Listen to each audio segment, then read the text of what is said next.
আসসালামু আলাইকুম গাইজ, আপনারা সবাই কেমন আছেন? আশা করি ভালো আছেন। আমার আরেকটা ভিডিওতে আপনাদেরকে স্বাগতম। অনেকদিন আমি আসলে ভিডিও তৈরি করি না, কাজের ব্যস্ততার মাঝে আমি আপনাদেরকে ভিডিও উপহার দিতে পারছি না, কারণ অনেক বেশি প্রেশার যাচ্ছে। যেহেতু আপনারা জানেন যে ইউরোপের সামার মানে হচ্ছে অনেক কাজ।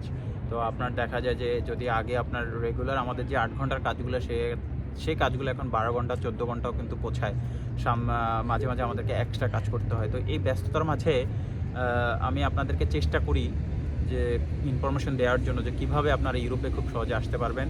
আর যারা ইউরোপে অলরেডি চলে এসেছেন, কিভাবে আপনারা ইউরোপে সেটেল হতে পারেন, যে কোন দেশগুলো আপনার জন্য খুব ভালো, যে কোন দেশে সহজে আপনারা গিয়ে রেসিডেন্ট কার্ডগুলো অ্যাকসেপ্ট করতে পারেন, গ্রহণ করতে পারেন। কারণ এই বিষয়গুলা যদি আপনাদেরকে বলি আপনাদের জন্য ইজি হবে, আপনাদের জন্য খুব সহজ হবে যে আপনারা ডিসিশন নেওয়ার ক্ষেত্রে যে আপনারা কি করবেন। কারণ অনেকে অনেক হতাশা অনুভব করেন যে কি করব, এখন চলে এসেছি, এই দেশে এরকম স্ট্রং করতেছে, এই দেশে কার্ড দিচ্ছে না, কোথায় যাব না যাব। তো এই বিষয়গুলো নিয়ে আসলে আমাদের এই কথাবার্তা। আমরা চেষ্টা করি আপনাদের মাঝে ইনফরমেটিভ অথবা আমরা চেষ্টা করি আপনাদেরকে তথ্য দেওয়ার জন্য, যেন আপনাদের লাইফ স্টাইলটা সহজ হয়ে যায়, আপনারা যেন খুব সহজে চ্যানেল হতে পারেন। তো কথাটা না বাড়িয়ে আমি শুরু করি। যে আমি কথা বলতে চাচ্ছি আজকে আসলে স্পেন নিয়ে।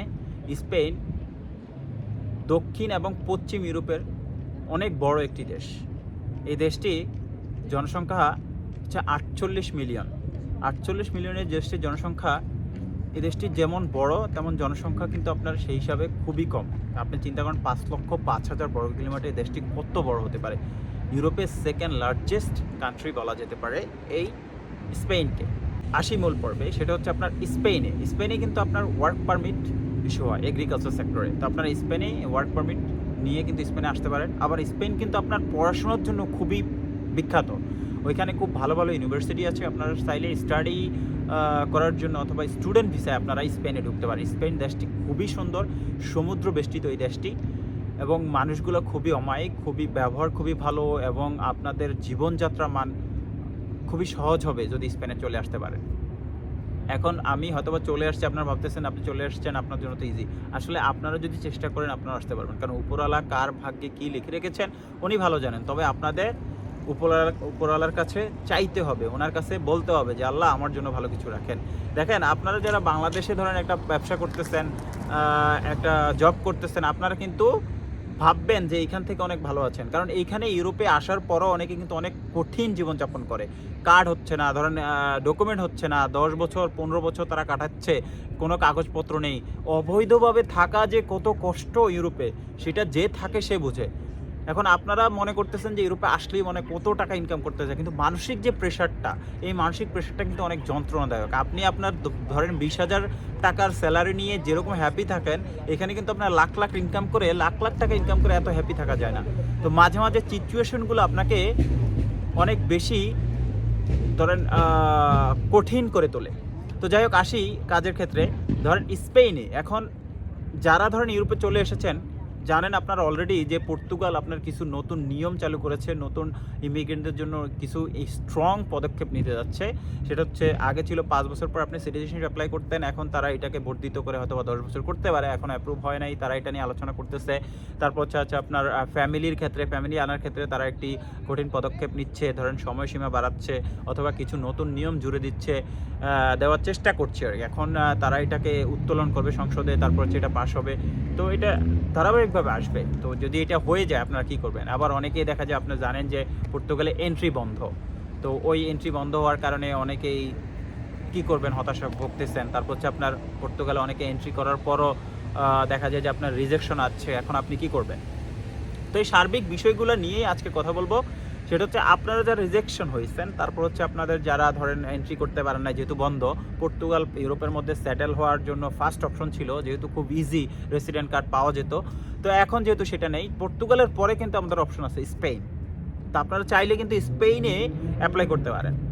স্পেনে 2 বছরের মধ্যে আপনি কিন্তু রেসিডেন্ট কার্ড পেতে পারেন। আপনাকে কি করতে হবে? আপনাকে প্রথম একটি বাসা ম্যানেজ করতে হবে। তো স্পেনে আপনার বাসা নেওয়াটা খুব সহজ। আপনি একজন বাড়িওয়ালার কাছে অথবা কোনো বাঙালি যারা থাকে তাদের মাধ্যমে বাসা নেবেন, বাসার একটা অ্যাড্রেস নেবেন, নেওয়ার পর বাসা থাকা শুরু করবেন। তখন বাসা থাকার পর, বাসা ম্যানেজ করার পর আপনার একটা জব নেবেন।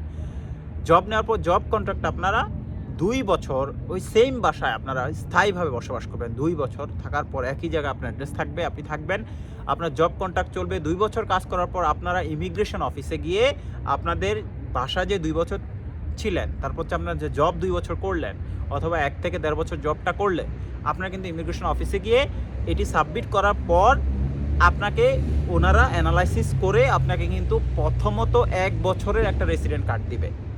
1 বছরের রেসিডেন্ট কার্ড দেওয়ার পর আপনারা যখন 1 বছর থাকবেন তখন এরপরে রিনিউ করার অপশন আছে, তারপর আপনাদেরকে 2 বছর কার্ড দিবে। এভাবে আপনারা তারপর আবার 2 বছরের কার্ড দিবে। তখন 5 বছর শেষ হওয়ার পর আপনারা কিন্তু পিআর এর জন্য অ্যাপ্লাই করতে পারবেন, পার্মানেন্ট রেসিডেন্ট যেটাকে বলে। তাহলে পিআর আপনাদেরকে তখন পিআর দিবে 5 বছরের জন্য। তখন 5 বছর আপনারা যখন পিআর শেষ করবেন তখন আপনাদের টোটাল হবে 10 বছর। 10 বছর পর আপনার কিন্তু অপশন থাকবে স্পেনের পাসপোর্ট নেওয়ার, সিটিজেনশিপ অ্যাপ্লাই করার অপশন থাকবে। তো আপনারা চাইলে যারা এখনও ধরেন হতাশা ভুগতেছেন, আপনারা কিন্তু চাইলে এই সুযোগটা কাজে লাগাতে পারেন। স্পেন কিন্তু খুবই সুন্দর একটি দেশ এবং ইনকামও খুব ভালো।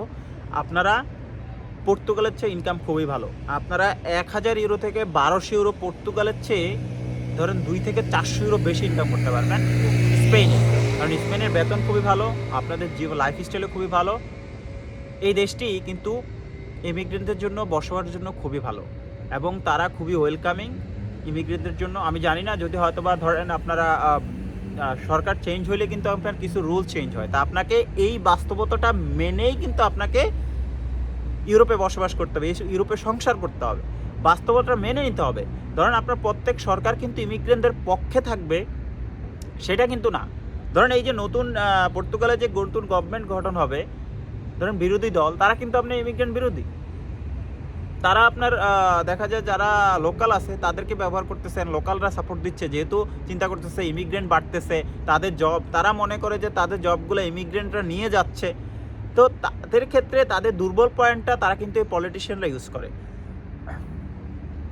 তো আপনারা স্পেনকে আপনারা কাজে লাগাতে পারেন, হয়তো বা কিছুদিন পর আবার স্পেনও দেখা যায় খুব স্ট্রং পদক্ষেপ নিতে পারে।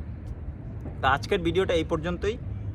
আপনারা হতাশ হবেন না, হতাশ না হয়ে আল্লাহকে ডাকেন, আল্লাহর কাছে বলেন আপনার জন্য ভালো কিছু আছে। তবে চেষ্টা করেন কোথায় আপনার জন্য ভালো হয়, কোন জায়গাটা আপনার জন্য ভালো হবে সেটা দেখেন, কান চোখ খোলা রাখেন, ইনফরমেশন নেওয়ার চেষ্টা করেন।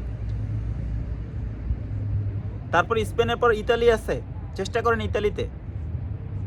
আল্লাহ দিলে, আল্লাহ চাইলে কি না হতে পারে, আপনার লাইফস্টাইল চেঞ্জ হয়ে যেতে পারে, আপনি ইউরোপে ভালো একটা পজিশন পেতে পারেন। তো হতাশ হওয়া যাবে না, হতাশ না হয়ে আল্লাহর নামে আপনারা চেষ্টা করতে থাকেন, ইনশাল্লাহ ভালো কিছু হবে। আজকের ভিডিওটা এই পর্যন্তই। আল্লাহ হাফেজ, ভালো থাকবেন, সুস্থ থাকবেন এই কামনা করি।